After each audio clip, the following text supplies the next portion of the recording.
Before I get into tonight's material, which is a little bit more academic and didactic, perhaps we should just initiate with a beautiful story. That story will show us what it means to work on yourself, and as a result, be able to merit a great shidduch.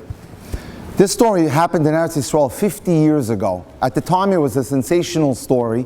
It made the headlines throughout the country. Everyone knew about it. Obviously, many of us who are in the next generation don't know about it, but you're going to be amazed by what happens in the following episode. The lady writes that she was a bride, and her mother took her to a widow in Tel Aviv in order to work up a gown for her wedding. And there she is, having fittings. The woman who is building out the gown is a widow who is a seamstress. The mother of the Kala is a very finicky woman who constantly is berating the seamstress. Try this better, do this better, don't do this. And every time, not happy with the result, forcing the woman to constantly make changes, which she obliged her and made the changes for her. After 3 months of all the changes and the wedding gown was built out, it was all set. They came in for the final fitting, and the mother of the Kala says to the seamstress, "I don't like it."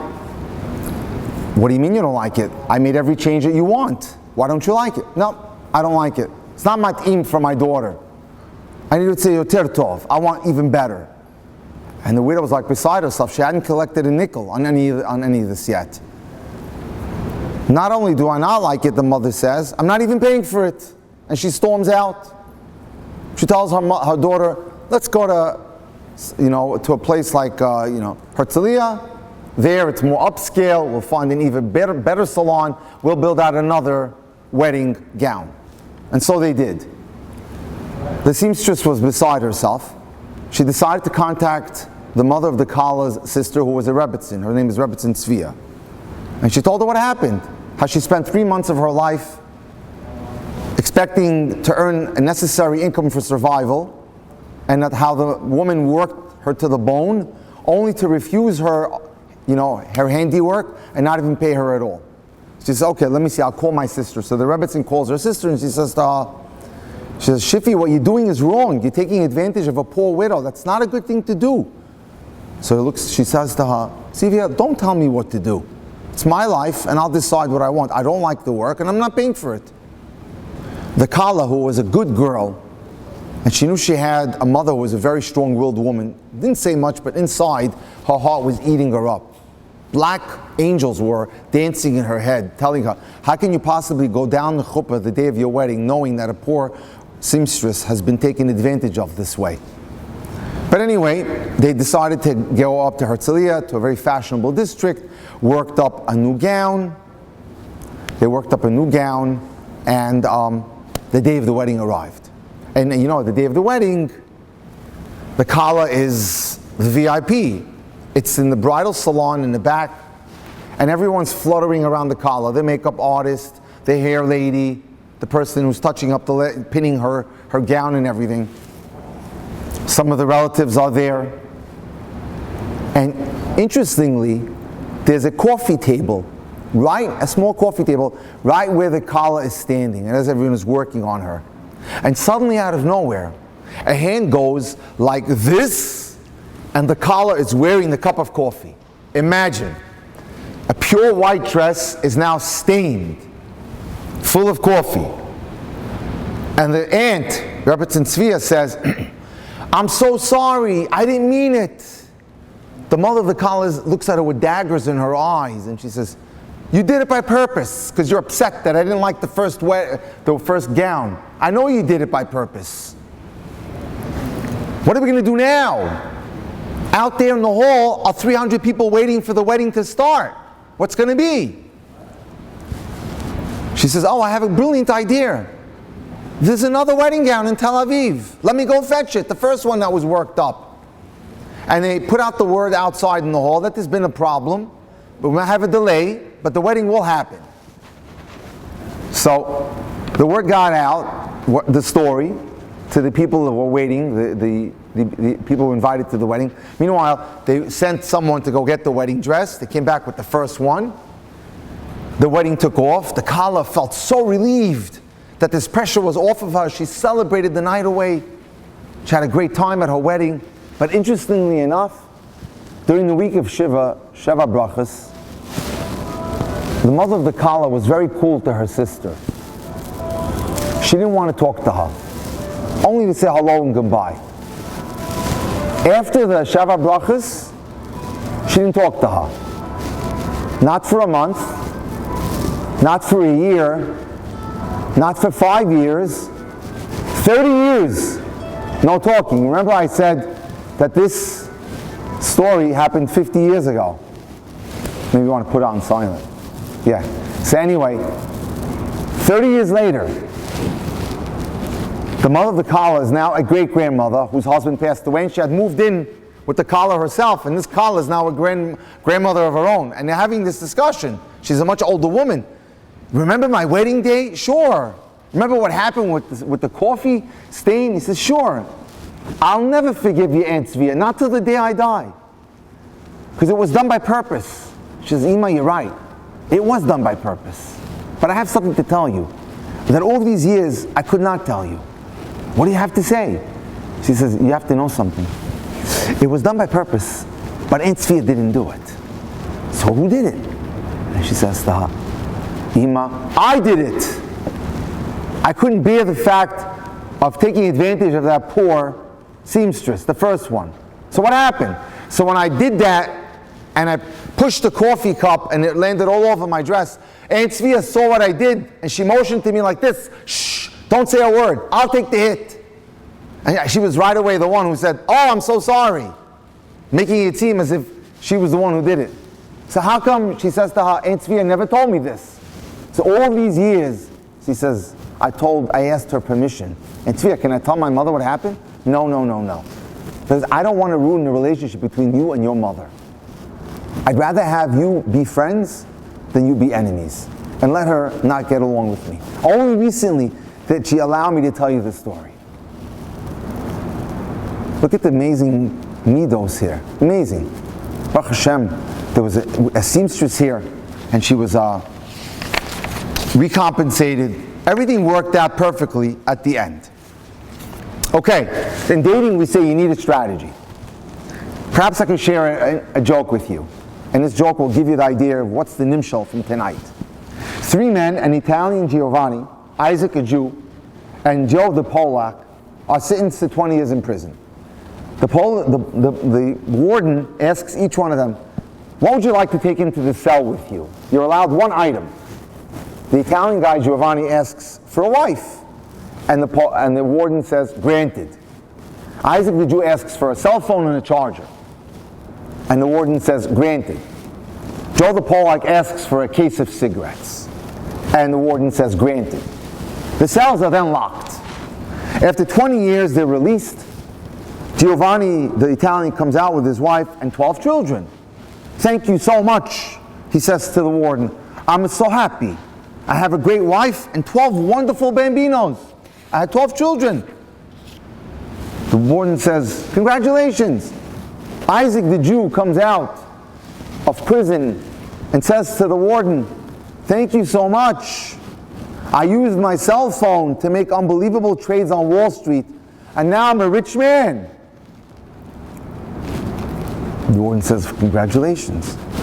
Joe the Polak, who asked for a case of cigarettes, comes out and asks the warden, can you please spare a match?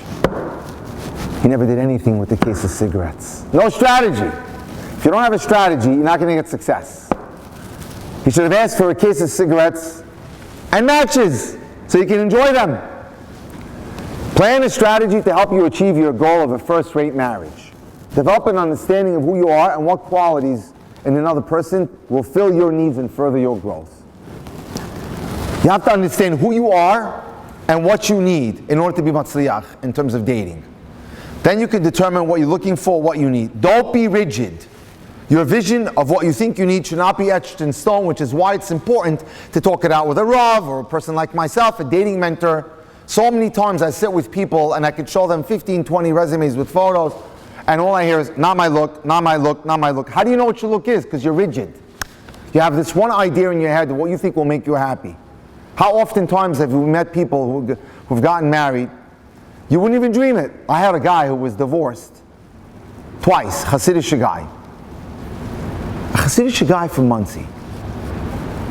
He ends up getting engaged, and no less, a 52-year-old Cohen, divorced twice. That's a hard one. He ends up getting engaged and married to a woman that I know. I would never have dreamed of putting them together. Or why you write Rabbi Soloveitchik superstar woman versus with a Muncie Hasidic guy that wears a shtreimel. How do you figure that one out? Only Hashem knows. That's why you can't be rigid. You never know what's going to be. You don't know what your bashert is. You can have an idea, but you have to be open and receptive to suggestions when they come your way. So step one is to be aware of who you are. Label, can I ask you for some water? Yeah, thank you. Maybe I'll bring the bottle and a cup here. Thank you. Develop and educate yourself, and you'll be attractive to yourself and the man or woman of your dreams. And continue by dating people who have also developed themselves emotionally and spiritually. And again, the key is to work on yourself.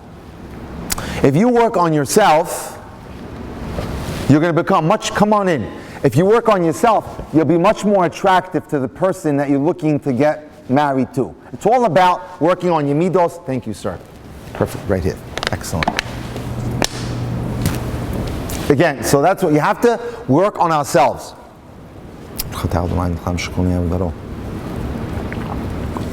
So let's go one by one. Continue. Not only do you have to work on yourself to improve, but develop yourself intellectually, emotionally, and spiritually. Striving to improve one's character is essential to proper marriage. I had this discussion, I was just talking to Label today. I had a fellow come in today. He wants to get married. He was recommended to me by some people who I've helped as well.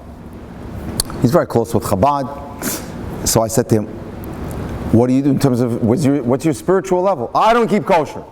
I said, well, that could be an issue. You know what I'm saying? You have to eat kosher. He says, I give money to charity, but that's all I do. I said, in order for me to even bother to help you, we have to meet some minimums. You have to keep Shabbos, you have to eat kosher. He says, okay, if you help me, if you show me, I'm open-minded. I want to meet a woman who will help me keep a good kosher home, a good Yiddish home. Again, striving to improve our character is essential to proper marriage. Good midos, like the story that we just said, character traits, whereas negative traits are harmful to a marriage. Why is that important? Because Rabbi Blutskin, who's a great mind, refers to marriage as a midos workshop. Rabbi Miller, who was my Rebbe, would say, that's where you get refined like silver. When you rub up against your spouse and you learn, you can't say what you want whenever you want, and you improve and you shine through marriage. Examine yourself physically. Are you the best that you can be? Can you improve your appearance? Perhaps a visit to a gym, nutritionist. How's your wardrobe? It's important. How about your attitude? Warmth appeals to people, so one must learn to smile. It's critical. That's very important. Remember, you never get a second chance to make a great first impression. How are your interpersonal skills? Are you a good conversationalist? One of the areas that I spend the bulk of my time in working with people is getting them to become good conversationalists. What you see here is a PDF of 100 questions that I could gladly send anyone, that took me 2 years to put together, that I had originally made for David Lichtenstein's podcast. It's 100 phenomenal dating questions. And if you go in prepared, you will succeed. Some people just walk into a date, I'll wing it. Sometimes it works, but a lot of times it doesn't. But if you have a crafted message and you have an idea of what you want to speak about, you'll be much more matzliach in the date. Let's take a look at some of these questions. They're very helpful. And they're not necessarily dafka for date 1 or date 2, but they help you understand what the other person is like. You're on a treasure hunt when you're on a date. You're trying to determine if the person has the same outlook as you. Outlook in Hebrew is hashkafa, comes from the word mishkafayim. Are you and I looking out in the same direction? I need to know. I don't want to waste my time. I get with so many people who come to me. I'm dating her for 6 months. I'm dating him for a year and a half. What do you need a year and a half to find out about? It doesn't work that way. As we said, in the Jewish world, we deal with our heads. If you know the questions that you need to ask, you can get the tachlis much, much quicker. Within 3 or 4 dates, you should have an idea where you're headed. Question number 1. What are some of the things about yourself that you're proud of? Let's hear what makes you tick. Is it personal? Is it an accomplishment at work? Is it an academic accomplishment? Is it the fact that you conquered your anger or your selfishness? Question number 2. What does it mean for you to be a Jew in 2022? I'd like to hear your take on that. 3. What are your goals? What are your goals? To retire in Miami Beach or to have a Jewish home with 3 or 4 kids? 4. What does it take to make you happy in life? Yaakov Avinu famously said, "Teni lechem le'echol v'beged lilbosh." I didn't ask for much, Hashem, and He gave him a whole lot more. Does it take a lot to make you happy? Suddenly now, you're getting into the kishkes of the person. What makes them tick? What are their midos like? Remember, you're going to live under the same roof with them. Be'ezus Hashem, 30, 40, 50 years. You need to do your homework, and you need to do it well. And what's going on today with the rash of divorces is people are skipping these critical subjects. Moving too fast. How often do I meet with people that are divorced after a year and a half, 6 months?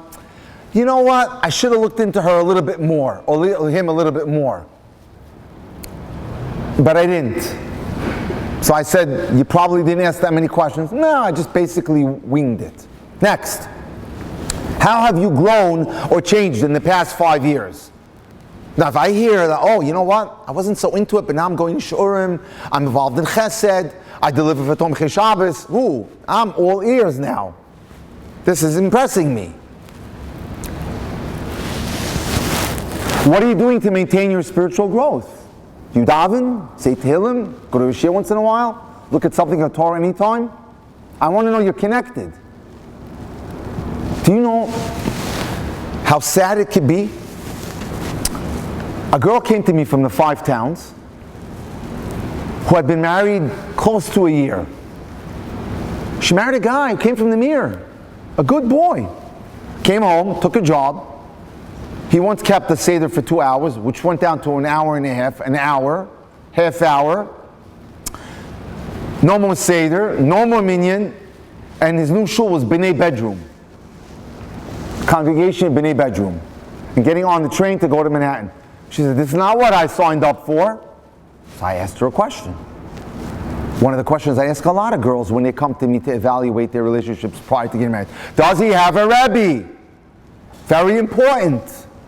You must have a boy today that has a Rebbe or a mentor, a balabas that knows what he's doing, or a Rebbe. Yes, he does. Run to him now.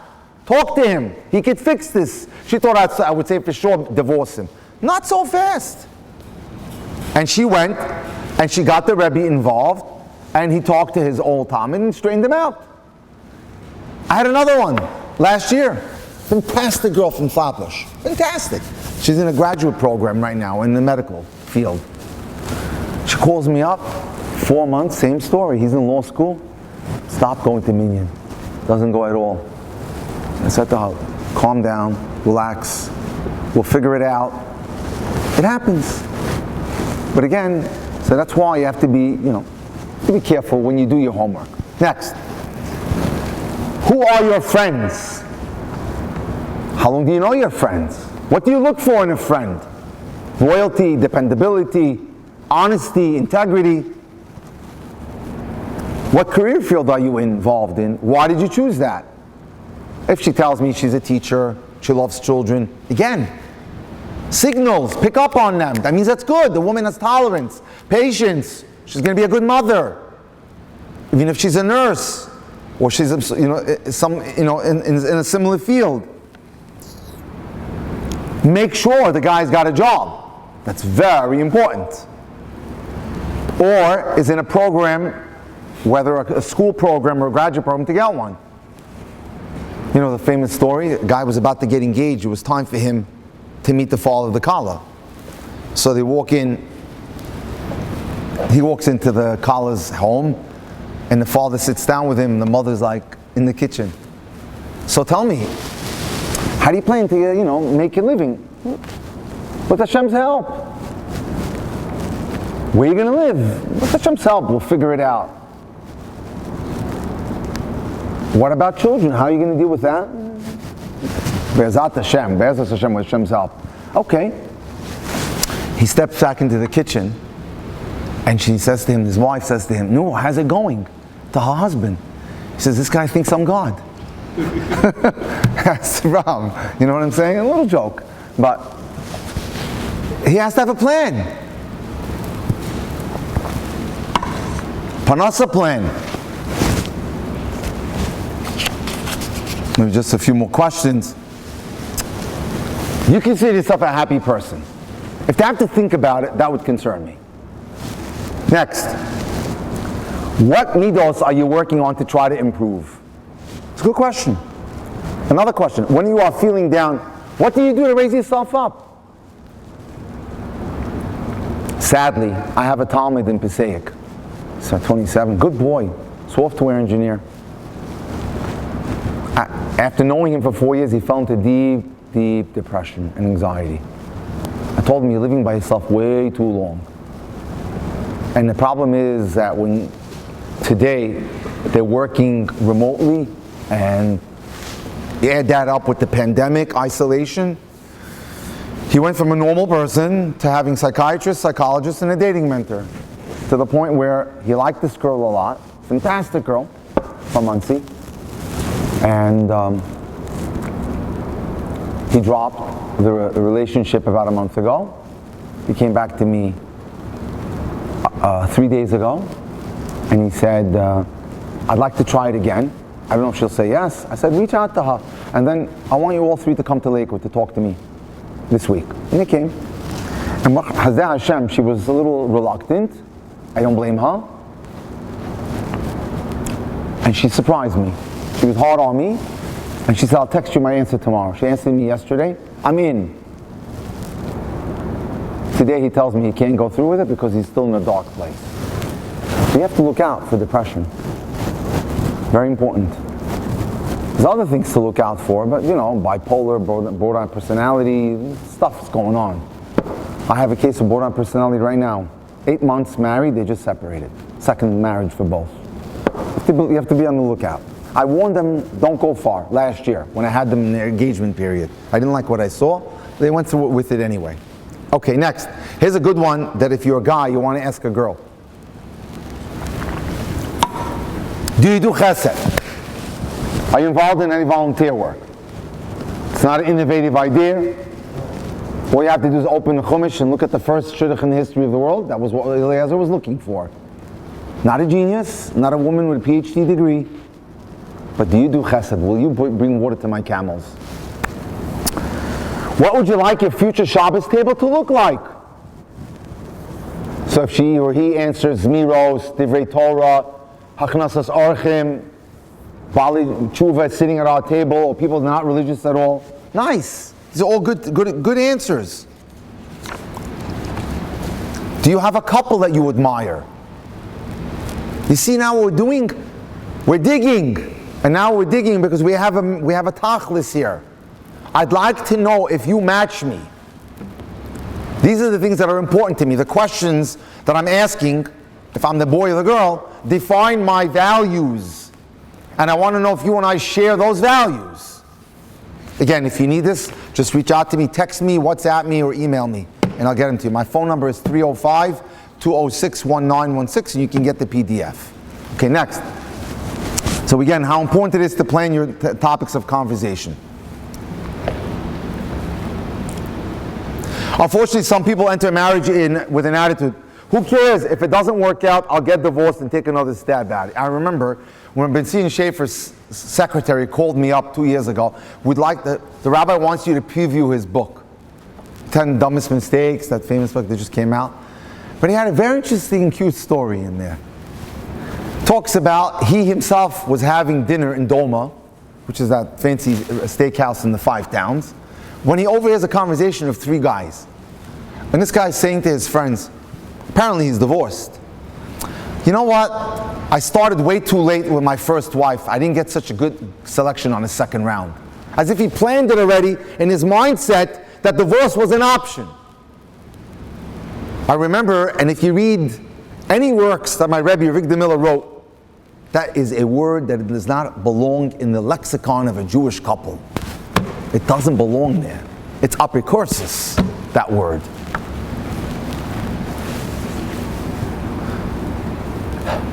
Ask anybody who's divorced. It may be ridiculously easy to get into a marriage, but it's extremely complicated, if not Gehenna, to get out of one.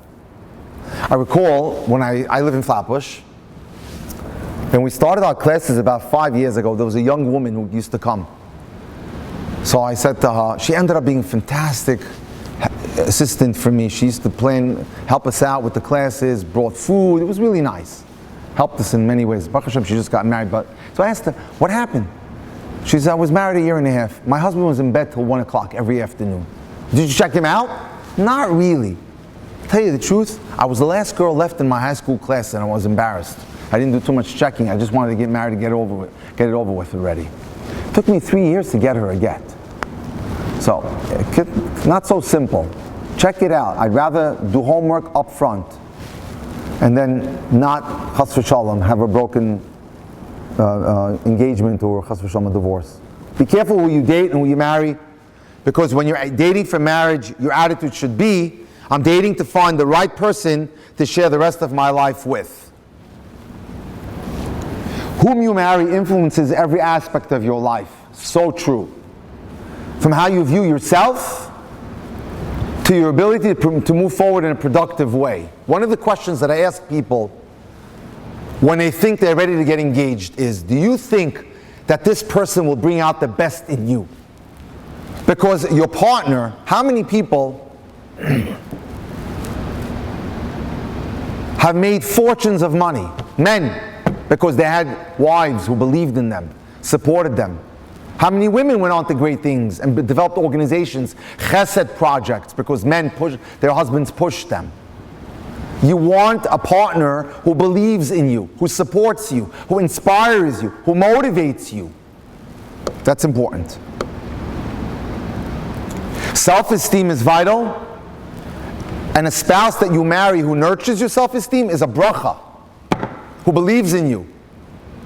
You heard this, you could do it. David, I'm so proud of you. Even if your self-confidence is healthy, it'll be affected by how the person that you married makes you feel. I recently learned of a tragic separation. A distant relative of mine. I wasn't involved. Maybe the Kala is 21 and the Chasam is now 23, 24.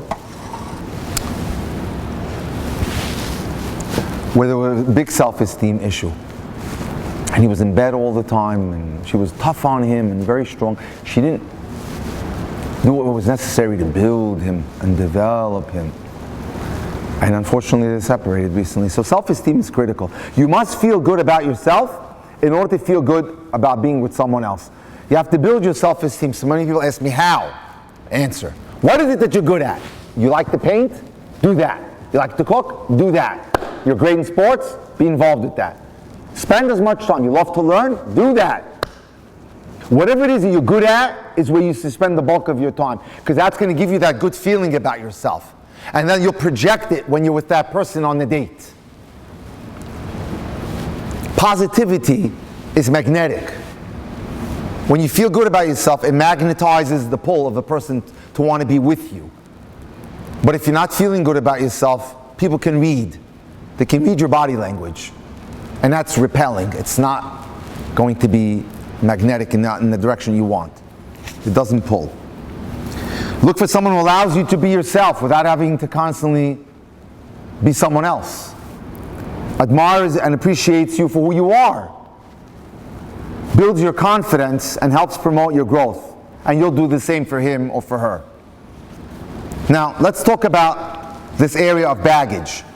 When people have self-esteem issues, let me just read you a story and you'll see where we're going with this. Let's do an analysis, a true story of twins, Rena and Rachel. And let's see the difference between how they approached life. Rina and Rachel are fraternal twins. Both were bright children, and both were good looking. Rina was called the pretty girl. Rachel was labeled the smart girl. As they got older, Rachel was the smart one, was valedictorian of her class, ended up going to a top-notch college, became a lawyer. She always felt comfortable about her appearance, knowing that while she wasn't the most stunning girl, she was slim and attractive. So that's the smart one. Rina, the so-called prettier one, became prettier as she grew, but she's always self-conscious about her looks. She wouldn't leave home unless she looked perfect, and she felt that people judged her only by her appearance.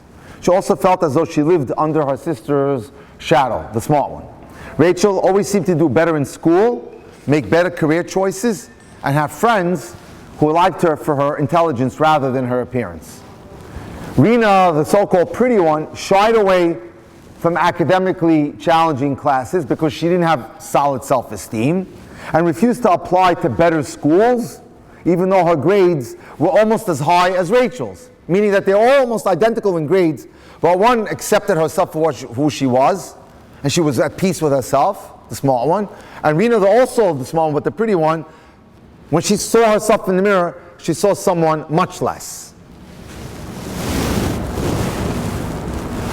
When Rina, the pretty one, graduated from college with honors, she rationalized, that's only because I picked an easy major. She didn't give herself credit. Instead of pursuing a career that would have encouraged her to use her intelligence, she found a job that was very menial, a manual labor job. Could have done a whole lot better.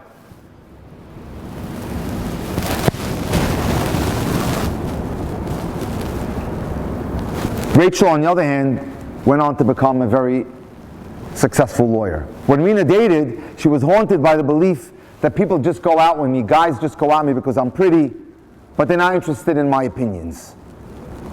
So she set low sights for herself academically and professionally.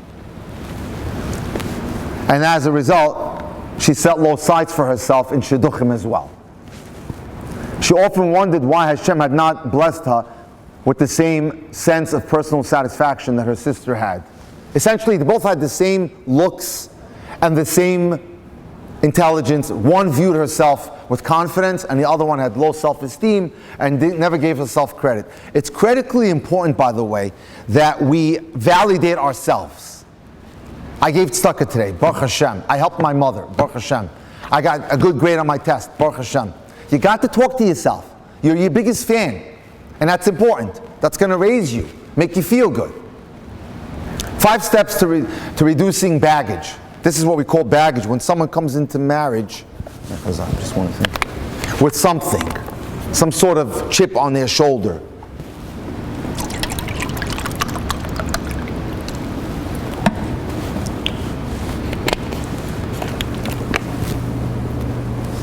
One, identify the problem. Go to a dating mentor, a therapist, something. What is it? If you know you have an issue and you don't take care of it, thinking that you're going to go into marriage and it's going away is a pipe dream. As they say in the business, marriage will not get rid of your problem. Marriage will only make it worse. So if you have a midah issue, you're selfish, work on it. You have an anger problem, please don't take that into marriage. You know what? Very interesting. I have a Talmud who I've been mentoring now close to a year and a half. Just by whim, in the middle of now he's very deep into a relationship. This looks like it's going to engagement. He makes just an off-the-cuff comment to the girl. Sometimes I can get upset when people annoy me. Next morning, the mother of the girl is on the phone with me. What do you mean by that? I'm really nervous. Does that mean that if he comes home and he's hungry and dinner's not ready, he's going to scream at my daughter? Right away, the mother was on the phone with me. I said, relax, calm down. You know, he's been working on some stuff. And Baruch Hashem, I've had him for a year and a half, and he's doing extremely well in life. He's 22, and he's finding himself. He's going to be an architect. I set him up. He learns every day. Got him with chavrusas. You know, the point is, are you working on it? That's key. 2, consider how it's affected you. Recognize, for example, if you're upset at something, or maybe you had an event that took place years ago, and it bothers you l'ad hayom. For example, bring down a story here of a girl. Sarah's a slender, attractive young woman, failing miserably in her dating life. What happened? Pashut.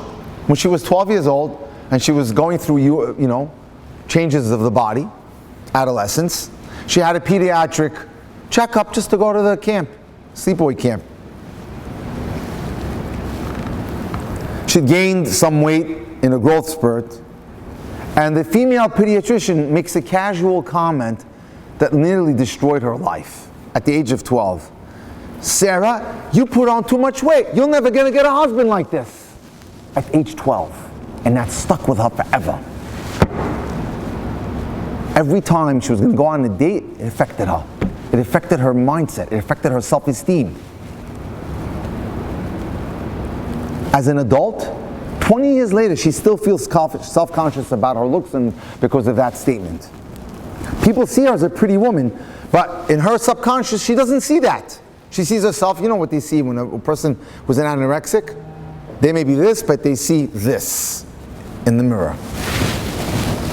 So she came to understand what was bothering her, and then she recognized, number three, is to recognize your emotions, and obviously last, take action, get help for it. The search for perfection. Again, it terribly aches me when I have to sit with so many people who are in their 30s and 40s that are never married. And I wonder what's going on here. And there's not a lot, but to a certain extent, people are constantly looking what's better, and I can do better than this, I want this and I want that. Perfect is the enemy of great. Don't keep searching for perfection because you're never going to be satisfied. You have to understand. Give me a second.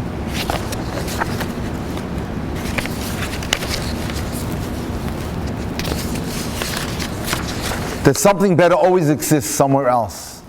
And I gave you the clue last week how to not go down this path. If you learn how to create a top 10 needs list for what you need, sit down with someone like myself or someone who's knows their stuff in dating. You have a GPS.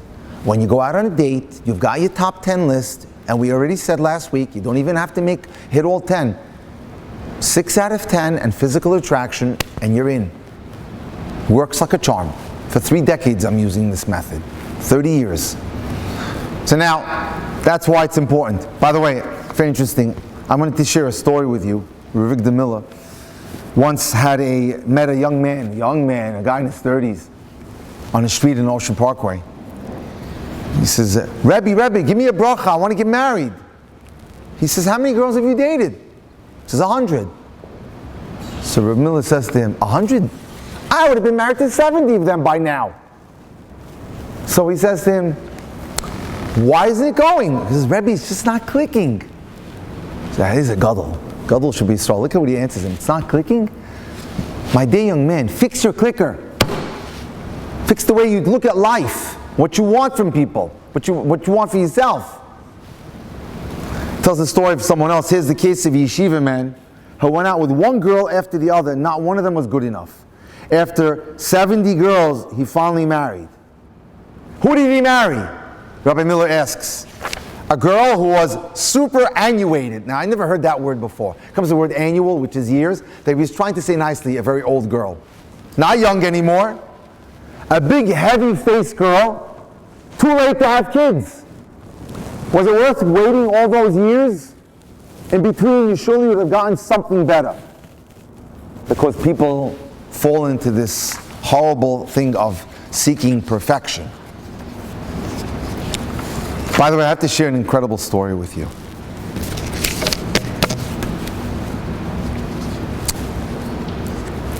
On this area of perfection, having to win all the time.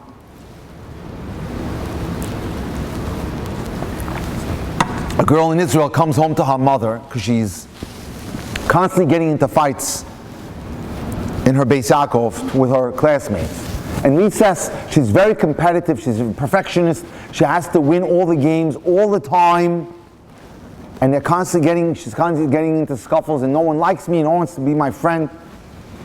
So her mother says to her, Tifsiki, let's go to Savta, who's in a nursing home in Petach Tikva. I didn't want her to talk to you. So they went to the nursing home where she was, and she says, Savta, she says to her, Yehudis has a problem. She has to win all the time. She has this perfection problem. I thought you'd be the best person to talk to. So Savta says to her, Mrs. Getz, my roommate, you want to talk outside? Because she's going over. No, the young girl says, it's okay. I want to hear. She says to her, let me tell you a story. I grew up in Poland, and right before, I was about 10 years old, right before the Holocaust, there was word coming in that Hitler might invade Poland, and no one believed it. No one believed it. But my father started coming home and saying, this looks like this is going to be a problem. And my father was a very wealthy man, the Savta tells her. Very wealthy man. And we had a servant named Anna. Unfortunately, we stayed too late, and one day there was a knock on the door. It was the Gestapo. They came to take my father. As they were ready to whisk him away, he asked for one request, if he can talk to my mother, and he whispered something to her in her ear. They took my father, the Savta says, to her granddaughter. I never saw him again. A few days later, we were told we were all going to be rounded up. We should all go to the town market square. So I said to my mother, what are we going to do? And she told me, your father whispered to me that we should run away and go ask Anna, our maid, to hide us in her apartment. So at the risk of being caught by the Gestapo, instead of going to the town square where every Yid was going, they ran to Anna's apartment, which is in a very low income area in Warsaw. And she says, my mother's knocking on the door, this wealthy woman wearing a fur, and knocking, and Anna, our maid, answers, says, what are you doing here? What can I do for you? And here's my mother begging her to allow us to hide by her. My mother brought all her cash and her jewelry. She says, I'll give you everything if you just let us hide by you. She said, no, if I get caught, they say that if you're caught hiding Jews, you're killed, you're executed. I can't do it. So my mother begged her, and she finally said yes. And she took us into her 5th floor apartment. And here we were, once upon a time wealthy, living in a beautiful mansion. She gave us a tiny little cubicle, myself and my mother, to sleep in. And she said to her, here's the deal. Anna, the maid, said to her former boss, we live on the 5th floor, but if the Gestapo comes around and makes raids, and we see the truck coming around the corner, you open that window, and you jump from the 5th floor to the 2nd floor balcony. You got to be kidding. No, that's the deal. Otherwise, you cannot stay here. So what are we supposed to do? My mother said yes. And so we lived with them. Anna and her daughter Julia, who was about my age, 11 years old, and I was 10 with my mother. One day I walked up to my mother, and we used to pass the time as 2 girls playing chess and other games. And one day I was with my mother in our little room that she gave us, and she says, Mommy, I beat Julia all the time in all our games. My mother looked at me and she says, what? I want you to start losing. You can't do that. Hashem has done a miracle over here that He put it into her head to allow us to stay. You need to allow her to win a few games. No, I can't do that. I was like a chronic, I had to win everything. I was a perfectionist. So that day, I lost the first time chess in my life. And Julia went and told her mother, and her mother was so happy that day, and they treated us so much better. Imagine now, you're under the shilton, the authority of your maid. And over the days, the Savta is telling her, I started letting Julia win more games and more games and more games. Until the dreaded day, when there was a commotion on the street, we looked down, and the unspeakable was about to happen. The Gestapo was about to come into our building to check all the apartments. So Anna came to my mother and she said, you know the deal. You got to open that window and jump to the 2nd floor. Who knows if you can even survive such an event. And my mother collected our few valuables that we had in a little suitcase. And as we approached the window, Julia, the 11-year-old Polish girl, goes in front of the window and she says, "No, I'm not letting them jump." And I says to her, "What are you, crazy? If the Gestapo walks in here, we're going to all be killed. You got to let it go." And she started screaming at the top of her lungs, "I'm not letting them jump. I'm not letting them jump." "So what do you want? What are we going to do now? They're on the second floor. They're coming up 3 more floors." Says Julia, she says, "We built a little house on the roof where we play. Let her go upstairs and hide with her mother." So they went into the stairwell, they saw the Gestapo, and they ran up to the rooftop where there's a tiny little house that they had built for themselves, and they hid there. After a half hour, they didn't hear anything. Suddenly they hear a little girl singing. It was Julia, the Polish girl. This is how she's telling them the story. "We beat Hitler, we beat Hitler. The coast was clear." So the little girl says to her, "Savta, so what happened to Anna and Julia?" She says, "After 40 years we found them. We moved to Israel, and we were able to bring them to Israel, and they received an award from Yad Vashem for righteous among the Gentiles, for what they did to save our lives. Anna passed away. And Julia, what happened to Julia, Savta?" Julia decided to convert and become Jewish. "Where is she today, Savta?" She says to her, "You hear this? Meet Mrs. Getz." That was Julia, her roommate in the nursing home. Perfection. So be careful for perfection. It can destroy us. We don't want to be perfect. No one remains the best forever. Sooner or later, someone better looking, smarter, funnier, richer comes around. It's up to you to keep thinking of the person that you want to get married to as the best. Right? That's important. People want it all without realizing that all is in your mind.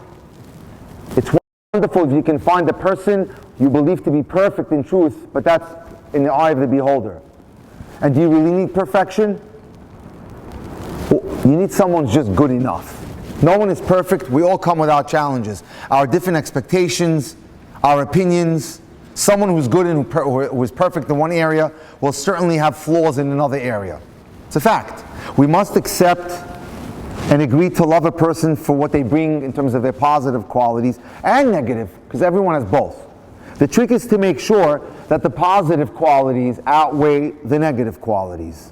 Before you get married, analyze the person and be sure that you want to date that person.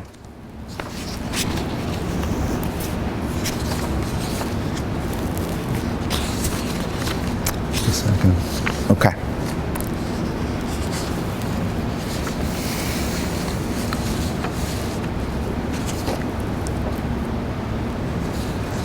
Give me a second. Okay. Let's talk a little bit about the dating. We'll start. Date number one.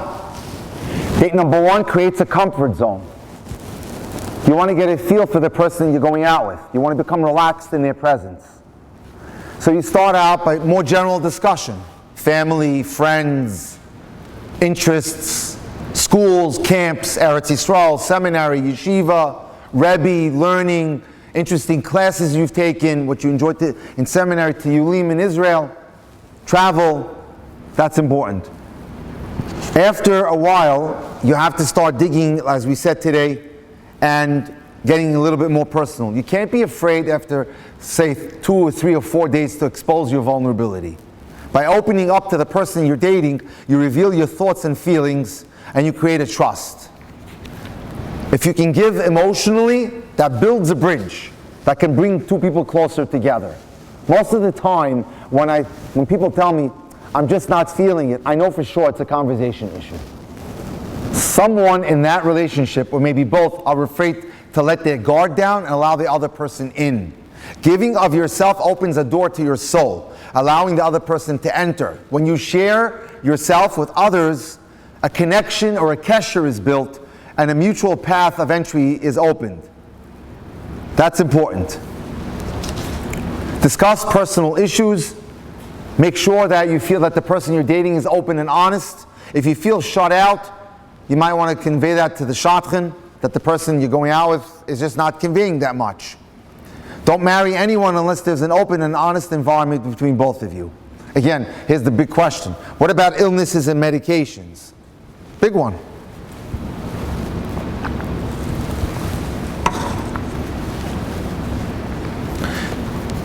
The rule of thumb is you can go up to 3 dates without saying anything, and if you like the person, you have to somehow mention it by 3 or 4.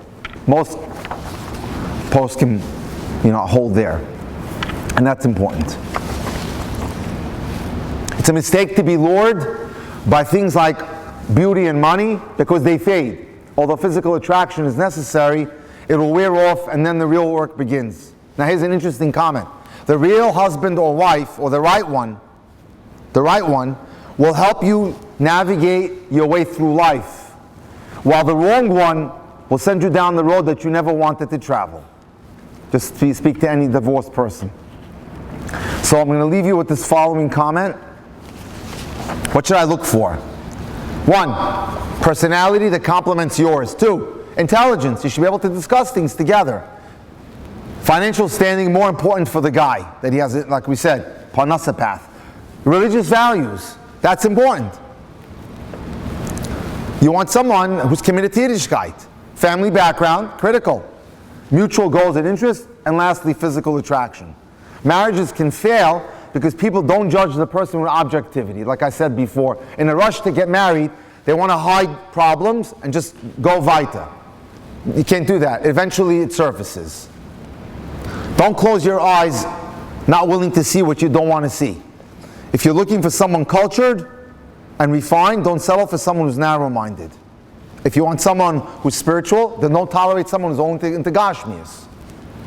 Search for a friend, someone you can talk to, someone you can confide in and tell your secrets to, someone who listens to you, someone who understands you and values your opinion, someone you can trust, and someone whose character you admire.